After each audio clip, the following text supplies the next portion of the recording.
Bonjour à tous, bienvenue au CBCG virtuel d'Abidjan. L'objectif de cette vidéo, c'est de vous expliquer pourquoi est-ce que cette plateforme a été créée et puis ensuite vous expliquer comment utiliser cette plateforme. Alors, ce qu'il faut savoir, c'est que le projet de création d'une école virtuelle est venu de monsieur le directeur. Il en a eu l'idée, il nous l'a soumis.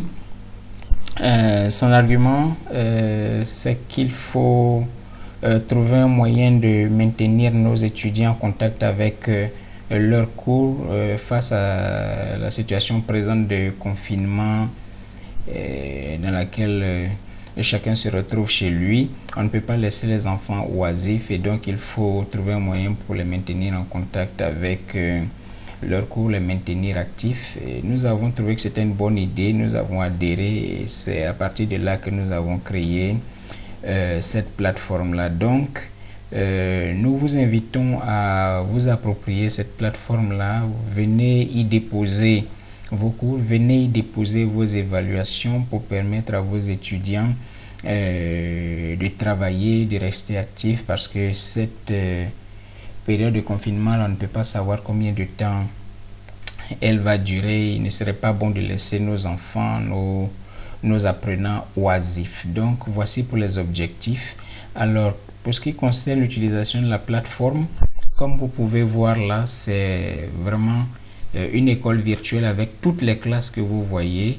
Donc, chaque classe a été créée avec ses matières à l'intérieur. Donc, pour accéder à cette plateforme-là, vous avez tous en tant que collègues forcément reçu un email comme celui-là qui vient de CBCG Cocody. Une fois que vous ouvrez ce mail, vous allez voir, c'est une invitation qui vous est envoyée pour que vous puissiez dispenser des cours dans votre classe virtuelle. Il suffit juste de cliquer rejoindre et puis vous vous retrouvez dans votre classe virtuelle. Donc, c'est normalement les mêmes classes que vous avez dans la classe réelle. Et donc, une fois que vous cliquez rejoindre, vous allez directement atterrir sur cette page-là. Cette page-là, c'est le flux.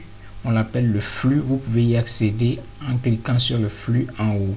Donc, l'objectif de cette page-là, elle fonctionne comme un tableau d'informations. Donc, si vous avez des informations à partager avec vos étudiants, c'est ici qu'il faut venir poster ces informations-là. Par exemple, nous avons posté ici une information à l'attention de tous les étudiants de cette classe virtuelle. Nous les informons que bientôt les cours vont démarrer dans leur classe virtuelle et qu'ils doivent juste être patients parce que les profs sont en train de concevoir progressivement les cours qu'ils vont déposer là. Donc, voici les types d'informations que vous pouvez poster à l'attention de vos étudiants. Si vous avez conçu par exemple un cours ou une évaluation, c'est ici que vous venez informer vos étudiants que vous avez conçu un cours qui est à leur disposition. Ils doivent lire le cours par exemple, ou bien effectuer les activités et les ramener dans un délai. C'est ici que vous devez poster ce type d'informations. Donc, une fois que vous avez fait connaissance avec le flux, la partie la plus importante, c'est ici travaux et devoirs. Donc, c'est ici maintenant que véritablement vous allez déposer tous les travaux et devoirs à l'attention de vos étudiants. Donc, comme vous pouvez constater, nous avons créé un espace pour chaque prof de la classe. Ici, nous sommes par exemple dans une classe de 2 BTS Finance Compta. Toutes les matières qui sont enseignées dans cette classe normalement sont représentées ici pour que chaque prof puisse venir y déposer ses évaluations, ses devoirs, ses cours, etc. Alors, comment créer un cours et le déposer sur cette plateforme-là? Tout simplement, il faut cliquer sur créer. Lorsque vous cliquez sur créer, vous avez plusieurs options. Vous pouvez créer un devoir, vous pouvez créer un questionnaire, poser une question à laquelle les étudiants vont répondre en commentaire, poster un document que les étudiants vont télécharger, etc., etc. Donc, pour l'exemple, on va utiliser le document, mais puisque vous avez vos invitations dans vos mails, une fois que vous êtes dans votre classe, vous pouvez faire le tour pour voir comment utiliser les autres options. C'est pas compliqué. Donc, prenons pour l'exemple documentation. Comment poster un document? Lorsque vous cliquez sur documentation, il va vous ouvrir cette page-là. Donc pour poster un document, il faut d'abord donner un titre à votre document. Je dirais par exemple document. Donnons ce titre là pour l'exemple. Et puis la deuxième chose que vous faites, c'est d'écrire votre document. Donnez une petite description de votre document pour permettre aux étudiants d'avoir une petite idée de ce que c'est comme document. Et puis ça peut aussi les inciter à ouvrir les documents. Donc ça peut être un facteur de motivation. Mais une deuxième façon d'utiliser cette partie de description, c'est de poster des instructions sur la façon dont les étudiants doivent utiliser le document. Si vous souhaitez par exemple que les étudiants commentent et résument le document que vous avez posté, c'est ici qu'il faut laisser cette instruction-là. Donc il sert à la fois à décrire le document et à poster des instructions. Une fois que cela est fait, vous avez deux façons d'ajouter votre document. Si votre document est sur votre ordinateur ou bien sur votre téléphone portable, vous cliquez ici ajouter et puis il vous permet de charger le document directement à partir de fichier. Donc lorsque vous cliquez fichier, vous accédez directement à cette fenêtre là où vous pouvez sélectionner le document sur votre appareil.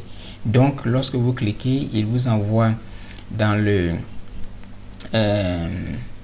navigateur de fichiers de votre ordinateur. Vous pouvez sélectionner le document que vous souhaitez mettre à la disposition de vos étudiants. Prenons par exemple celui-là qui n'est pas très lourd, qui est très léger. On va faire simplement, on va sélectionner le document et on va faire ouvrir. Et puis le document est là. Si vous voulez ajouter d'autres documents en plus de celui-là, il suffit simplement de faire ajouter d'autres fichiers. Si vous n'avez plus d'autres documents à ajouter, vous faites simplement importer et vous voyez à partir de là l'importation qui est en train de se faire en quelques secondes. Le document est chargé sur la plateforme et il est à la disposition. Il n'est pas encore à la disposition des étudiants, hein, il est toujours au niveau de la conception. Donc, lorsque vous avez maintenant chargé votre document, ce qu'il faut faire maintenant, c'est venir dans la partie droite ici pour définir dans quelle classe vous voulez que le document soit posté. Par défaut, le document sera posté en 2 BTS Finance et Compta, mais vous pouvez le poster si vous avez le même cours dans différentes classes. Il suffit de cocher les cases ici pour sélectionner les cases dans lesquelles vous souhaitez que le même document soit posté et tous les étudiants de ces différentes classes-là recevront le document. Mais on n'en est pas encore là, on va choisir seulement la classe de 2 BTS Finance Compta, c'est là qu'on souhaite poster le document. La deuxième chose qu'on va faire, dans la classe de 2 BTS Finance Compta, à quels élèves nous souhaitons que le document soit envoyé. Vous pouvez envoyer le document à tous les élèves ou bien vous pouvez simplement choisir les élèves auxquels vous souhaitez que le document soit envoyé. Cette fonction est très pratique. Par exemple, si vous souhaitez les envoyer seulement aux étudiants de 2 BTS FC3, vous cochez les étudiants de 2 BTS FC3 et puis il envoie. Donc par défaut, le document sera envoyé à tous les étudiants de 2 BTS FC. Une fois que vous avez fait ça, vous faites soit publier et le document est immédiatement publié à la disposition de vos étudiants, ou bien l'autre option, c'est de faire programmer pour vous permettre de publier le document à la date et à l'heure qui vous plaît. Supposons que vous avez conçu votre document, vous êtes fatigué, vous êtes prêt à aller vous coucher, vous souhaitez que le document soit à la disposition de vos étudiants demain à 8 h. Donc vous faites programmer et vous choisissez le 8 h le lendemain et votre document est publié à partir de 8 h. Donc votre document sera en brouillon et c'est seulement le lendemain à partir de 8 h qu'il sera publié et à la disposition de vos étudiants. Donc nous, on va choisir de publier directement notre document. Quand on le publie, il va s'afficher directement. Là, vous voyez déjà support créé. Donc notre document a été créé, il s'appelle document. Le voilà qui est là. Vous voyez, malheureusement, on a fait une erreur lors de la création de notre document. On va chercher à la rattraper. Donc, si vous avez un problème au niveau de votre document, vous avez la possibilité de rattraper ça. Vous faites simplement modifier à partir des 3 points qui sont là. Vous faites modifier, vous pouvez aussi supprimer, mais vous pouvez copier le lien de votre document pour l'envoyer par mail à vos étudiants. Donc, nous, on va faire modifier, et l'erreur, ce qu'on n'a pas fait, l'erreur qu'on a faite, c'est que on n'a pas choisi la matière dans laquelle ce document sera publié. Donc, il faut choisir votre matière. Je suppose que c'est un document d'économie que moi, en tant que prof d'économie générale, je souhaite poster dans ma matière économie générale. Donc, il faut choisir cette matière-là, et puis vous faites maintenant enregistrer, et ça vous permet de rattraper l'erreur. Donc, vous voyez que le document n'est plus suspendu dans le vide, mais il sera directement dans la matière économie générale. Donc, voici comment est-ce que on publie un document. Ici, il est à la disposition de vos étudiants. Ils peuvent le consulter, ils peuvent l'utiliser comme ils le veulent. Donc, chers collègues, voici comment utiliser la plateforme. C'est pas du tout compliqué. En plus des travaux et devoirs, vous pouvez, une fois que vous avez publié votre document, vous pouvez revenir dans le flux ici, poster une petite information pour dire à vos étudiants: je viens de poster un document à votre attention, veuillez le lire et me le retourner à telle date, par exemple, me retourner vos commentaires à telle date, par exemple. Ça, c'est possible. Et puis, en plus de ça, vous pouvez voir les étudiants qui sont inscrits dans la classe. Vous pouvez même voilà, envoyer un mail à un étudiant en particulier. Tout ça, c'est possible à partir de cette plateforme-là. Vous pouvez également noter vos étudiants. Par exemple, nous avons envoyé un petit quiz sur le coronavirus. Le quiz sera, dès que les étudiants vont le traiter, il sera automatiquement noté. Ici, on n'a pas besoin, nous en tant que prof, on n'a plus besoin de s'asseoir pour le noter, il est automatiquement noté ici. Et là aussi, à partir de cette partie note, vous pouvez savoir le travail que vous avez posté sur la plateforme, quel étudiant l'a utilisé, quel étudiant a fait son devoir, quel étudiant ne l'a pas fait. Tout ça, ça apparaît ici dans cette partie note. Donc, vous voyez, c'est une plateforme qui est assez intéressante, assez complète, qui fonctionne comme une classe réelle. Donc, je vous invite à vous l'approprier. Ce qu'il ne faut pas faire, c'est venir poster des fascicules entiers ici. Non, c'est pas ce que nous attendons de vous. Ne venez pas poster des fascicules entiers ici. Il faut juste poster des portions de cours qui sont digestibles par les étudiants. Disons par exemple qu'en UP mathématiques, on souhaite que tous les étudiants de 2 BTS assistanat de direction aient le même cours sur les entiers relatifs par exemple. Donc, vous venez poster ce seul cours là, un petit cours de 3 heures, vous le postez ici. Comme je vous ai expliqué, vous pouvez poster une vidéo. Je vais reprendre encore. Vous allez dans travaux et devoirs. Vous pouvez poster une vidéo comme documentation.